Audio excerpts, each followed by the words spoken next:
And I want to urge the Inspector General of Police, like my colleagues have said, we are asking the Inspector General of Police to run the police as is stipulated in the Constitution as an independent entity that does not report, that does not succumb to persuasion from this or that corner. Their mandate is the security of citizens, their property, their lives, and the security of our nation.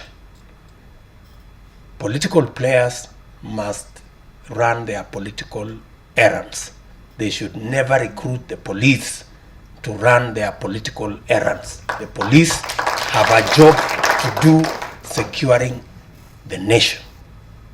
It is a tragedy that we have lost 2 young, dear, promising lives because of politicians.